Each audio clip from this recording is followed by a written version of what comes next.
Hi, today I will talk about our recent work on compiling graph applications for GPUs with Graphit. This work was done jointly with my collaborators from CSAIL MIT and Adobe Research.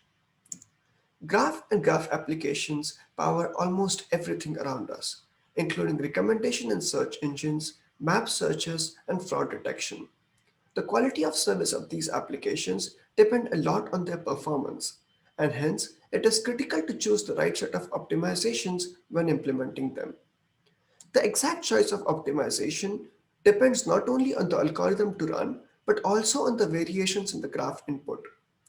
Real-world graphs used in these applications have very different vertex and edge distributions.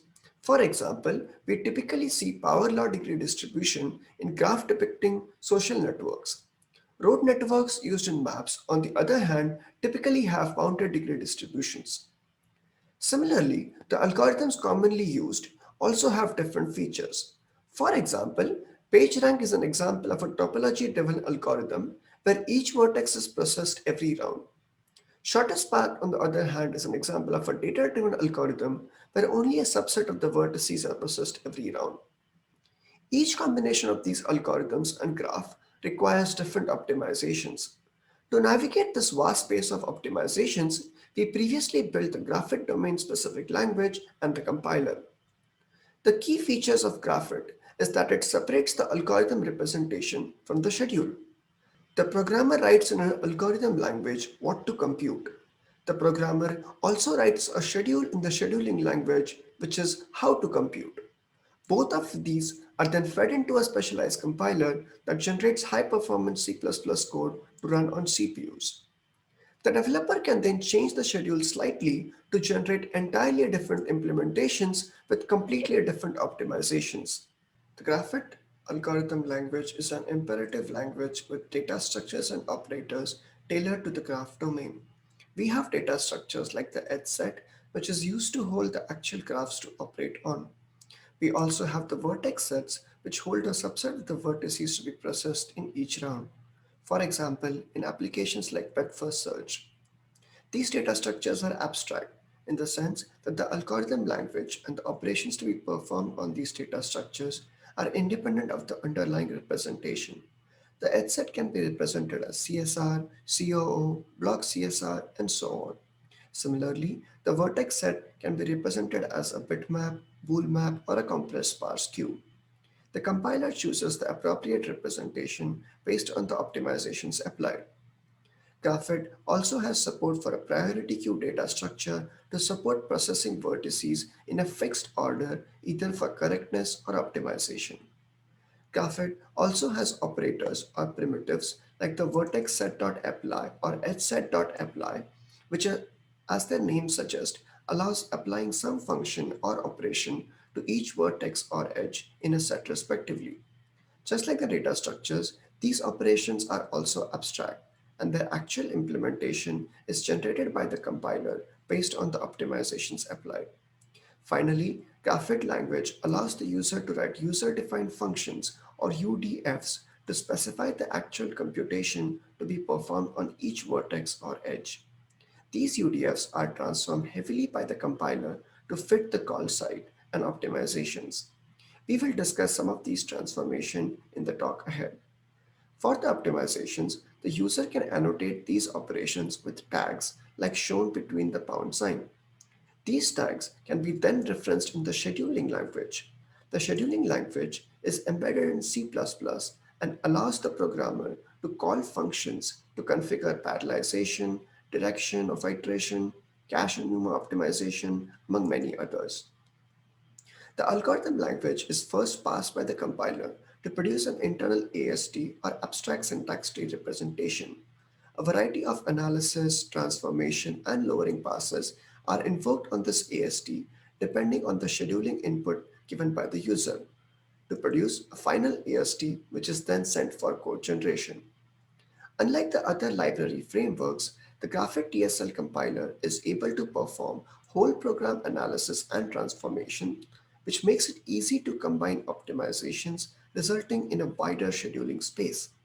This wider scheduling space allows the user to choose the optimization that best suits the variation in their application and graph inputs.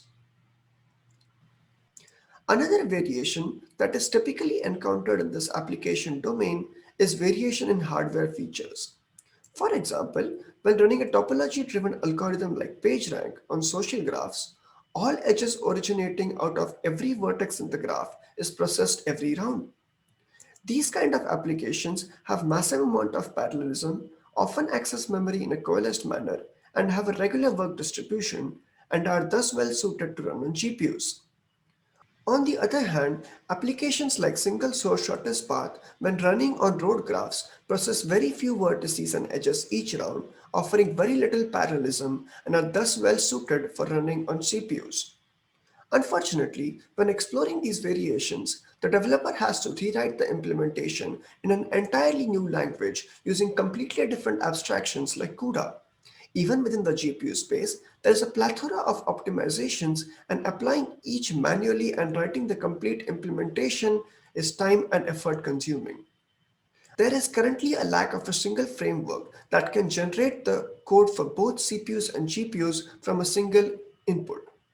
Ideally, we would want to take the same algorithm input as Graphit, provide a GPU schedule, and generate high performance CUDA that can be run on GPUs.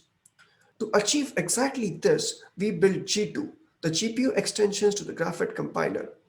We will now go over different parts of the G2 compiler shown here to see how all of them work together to get the best performance for the code generated on GPUs. As mentioned before, G2 uses the same algorithm input as Graphit, thus requiring the developer to write the algorithm specification only once. G2 then adds a GPU-specific scheduling language tailored to optimizations on the GPUs. Our experiments have shown that the optimization space of GPUs is much larger than that of CPUs. Hence, the GPU scheduling language is richer in choices it exposes to the user. While generating code for GPUs, the user has to answer a lot of questions, like whether the code will use direction optimization, whether it will use kernel fusion, whether it will block the edges for cache optimization, what kind of load balance strategy will be used, what kind of data representation will be used, and so on. We identified the following six key decisions that are critical for performance on GPUs and exposed them to the user in the scheduling language to the functions on the right. We also show the comparison of available features with three other state-of-the-art graph processing frameworks for GPUs, namely Gunrock, GSwitch, and SepGraph. We can see that G2 supports an order of magnitude greater number of combinations of optimizations in the code that it can generate. This is mainly because of the rich scheduling language and the ability of G2 to combine optimizations using the compiler. Let us see how G2 is able to achieve this massive feat. The bulk of optimizations in G2 are in the Midend phase. The Midend is a series of analysis and transformation passes running on the algorithm representation before code generation in the backend. These passes are parameterized by the scheduling language input for both correctness and performance. Let us look at one such pass in detail. Here is an excerpt from a typical G2 algorithm input with a user-defined function update edge that is applied to each edge being processed. This function has a sum reduction in the property IDs associated with each vertex. When invoked in parallel, this reduction might require atomic synchronization for correctness. To keep the developer effort at minimum and not requiring them to manually insert atomic synchronization, the G2 compiler performs a data flow analysis to identify shared and independent variables in the user-defined function. Let us zoom into the function and see how it works. We will track the shared and independent values in the user-defined function in each step. For the first case, we will specify a schedule that uses the push iteration where we iterate over the sources of the edges and push the values to the destination. We will also use a vertex-based load balance where each vertex is iterated on by a single thread. It is easy to see that the destination value will be shared among the threads, meaning two threads can have the same value for the DST variable. This is because two different vertices in the graph can have the same neighbor. The sources, on the other hand, will be independent because each vertex is assigned to a single thread. On propagating this information, we can see that the vertex property of a shared value is being updated, and hence G2 inserts appropriate atomic synchronization here. For the second case, let us look at a schedule that uses the pull iteration where we iterate over the destinations and pull the value from the sources.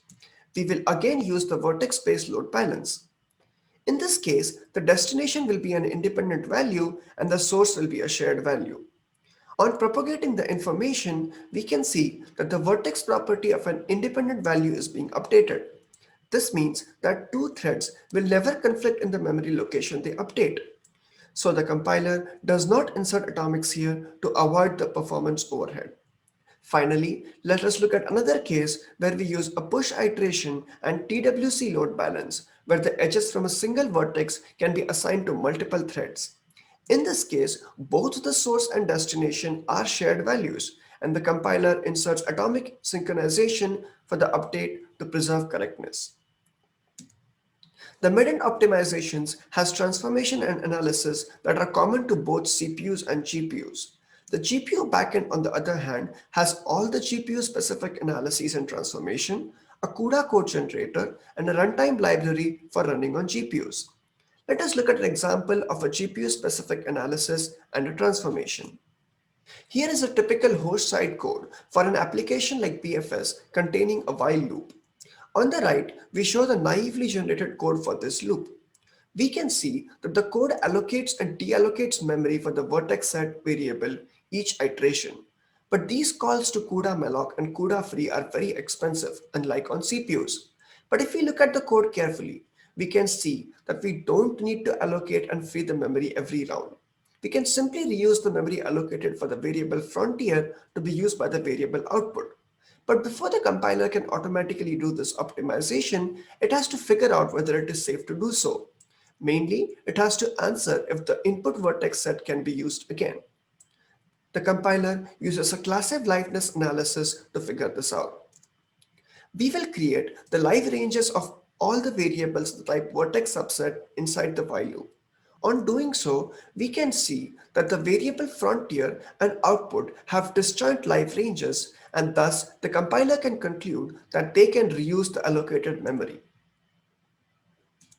Next, let us look at the kernel fusion optimization that is implemented using a combination of transformation and code generation passes.